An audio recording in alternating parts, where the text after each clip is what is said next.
Hi, and welcome to part 91 of my continuing series of model railroad operations videos. In this video, we're going to take the narrow gauge main line for a spin, look at an F unit that's very nicely redone by Brian Elchip, and run some Milwaukee trains on the main line up to the Burlington yard. So let's get started with this unusual Alco diesel that Brian Elchip re-gauged and actually put new trucks. He put a new mechanism under this that has 4 axles total. And I'll show you this from a different angle as we approach the trestle. Here we go. And just for fun, he lettered it Alco just to remind us all that it's an Alco locomotive, in the process of getting painted with D&RGW paint. But first, before he painted it, he wanted to make absolutely sure that it ran around the layout well and made all the clearances without hitting any rocks or anything like that. Also, we wanted to test the pulling power of it. So after a few minutes, we hooked it up to about 10 or 12 narrow gauge bars and pulled them all around the layout, including up the steep hill that's down below where the train is right now. So this shows the long train coming through my fictitious town of Hope, and in a minute we'll go through the cut and over the trestle that we just saw a minute ago.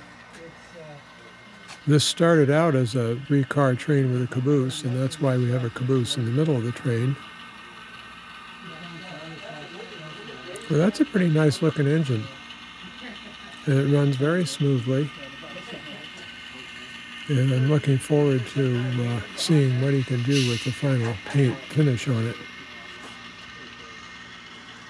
Yes, you can get it ordered at Unlock Self-Direct. We have pretty good about. That's the Vale Junction that it's crossing right now. There's the original 3-car train with caboose, and we hooked a bunch of other cars on there. We picked them all up at the top of the grade and brought them down to the bottom, which you'll see in a minute. Oops, looks like somebody fell over there. Here's the train coming across the trestle with that nice painted glacier peak in the background. My son painted that many years ago based on a photograph of the real Glacier Peak, which is in the middle of the Cascade Mountain Range in Washington State.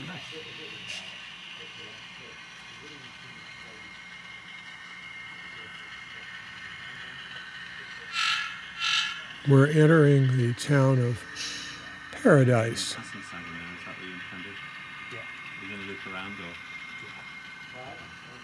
Every model railroad should have at least one good trestle to enjoy trains going over, right?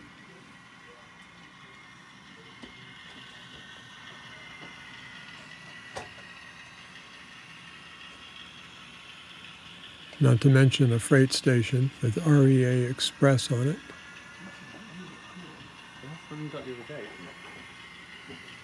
Now here's a comparison of a steam engine to this Alco diesel. You can see it's a little smaller. And of course, many of us narrow gauge nuts would much rather see a steam engine pulling this train, but that's a totally different subject from this video. In this video, we're testing a diesel. The advantage of a diesel is that it has a lot of pulling power for the steep narrow gauge grades. The disadvantage is it's not as fun to look at as a double or triple headed steam front end. I also really am fond of the short D&RGW cabooses like this one. I think this one, I'm not sure if this is a brass caboose or whether it's made from one of those kits.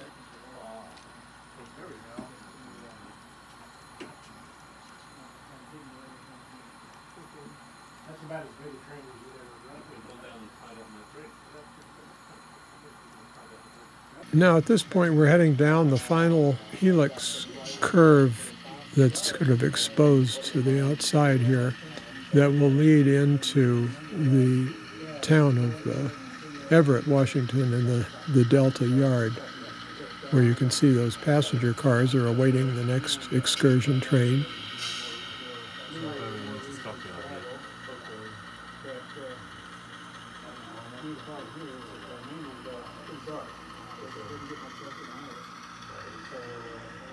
This circular helix goes around a part of the furnace that heats the house.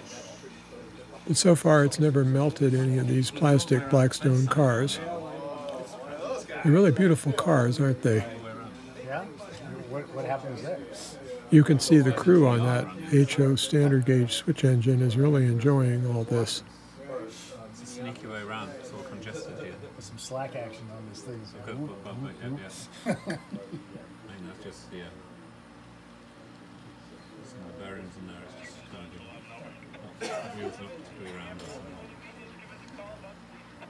Now here we come down the final stretch and enter the yard, where we have a lot of interchange traffic with the standard gauge.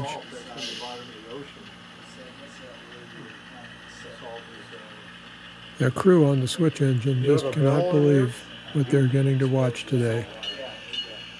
And of course it makes sense to ring the bell in case somebody was out on the tracks and wasn't paying attention to the Alco diesel that's being tested here. You notice some engines on the left there on the standard gauge. Watch for them in the future. We'll show them going over a different trestle momentarily.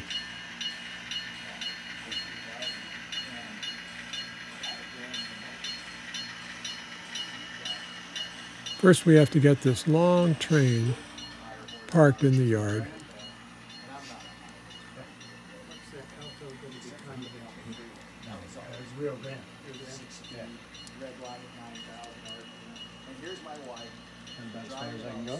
Yep.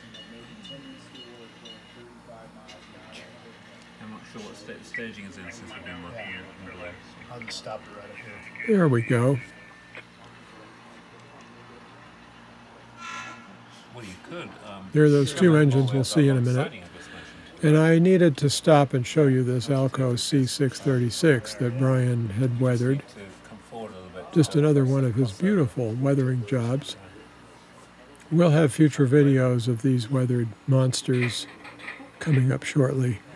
And there is a headlight on the rear end of an F unit. And I don't know if you've seen that before, but some of them did have headlights for running backwards, even though they were obviously set up for mainly running forwards. There's the front headlight coming on. In the BN years, they tended to patch the upper headlight with a big black round patch. We haven't done that yet with this unit. And of course the 9822, the 9800 series were passenger engines, some of which got renumbered into the freight engine series later. Right around this 1973 era that I modeled, I think. Find out more about this. This is an F unit that Brian brought over just for fun a few days ago.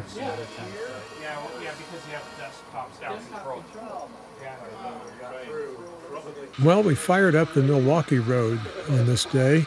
We had a special visitor, a well-known photographer, Burr Stewart, and he was running this train very expertly across the Skagit River Bridge. He's a bit of a Milwaukee fan, so I know he enjoyed this. And there are those two engines Brian's breaking in that he had brought over. Jeep 35s, I guess. Now back to the Milwaukee front end there. What do we have here? A GP38-2, a GP7 or 9, and a GP30 in the back. And pay attention to some of these boxcars. I'll talk about that in a minute. We're heading up between the Stillaguamish and the Skagit rivers here. You can see the whole train coming into the Burlington yard there.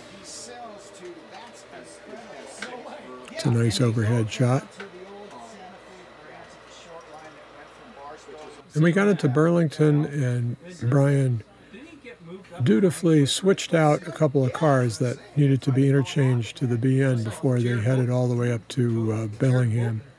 The name Wotan is this old Santa Fe name because that's the Wotan Ranch. So they had 3 cars to set out here, and he was pushing them into the yard nice and slow. You can see they set out the Milwaukee caboose there near the yard office, which is a reused caboose. He fired Gary Allen, who is our superintendent. You know, just walk in there, pack your bags, you're out of here. That yard office was built by J.J. Johnson and for his layout many years ago.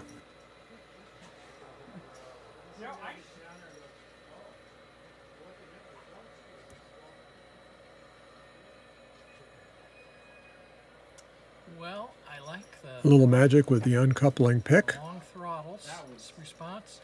I like that brake. If you're lucky, that doesn't take too long. I knew you had good stories, but I didn't know you had so many good stories that they'll get him going. And you can see that all the cars that are left on this train really belong there. The British Columbia Railway had an agreement with the Milwaukee in the 70s to handle a lot of their traffic. And so we have some empty British Columbia Railway cars that are headed back up to pursue some additional forest products. Where is the Mount Vernon car wreck? Oh, on the right side of the yard, all the way on the right. You'll see it. There's a gondola of scrap steel that's going up to the steel mill in Vancouver, British Columbia.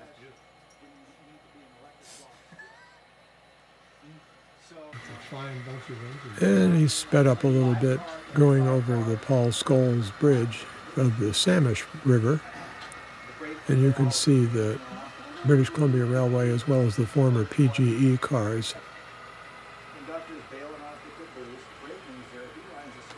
And we flip the switch so he can go pick up the caboose now that he's set out those cars. Yeah, you go and run 8. Yeah, you go and run 8 for him to get the car out of there. So we both, you know, we get stopped maybe 200 feet from the rear of the train. I'm not sure how the cows got out, but they did.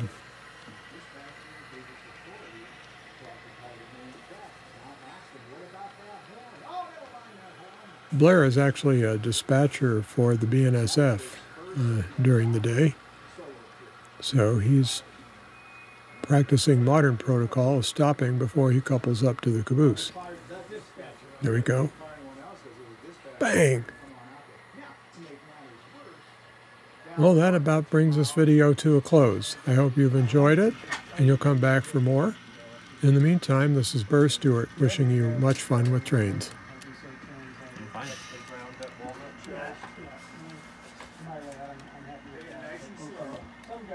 It's a little bit tight through that little button, but it's fine. Yeah, I had you very good. I proved my pilots. Yeah, it's pretty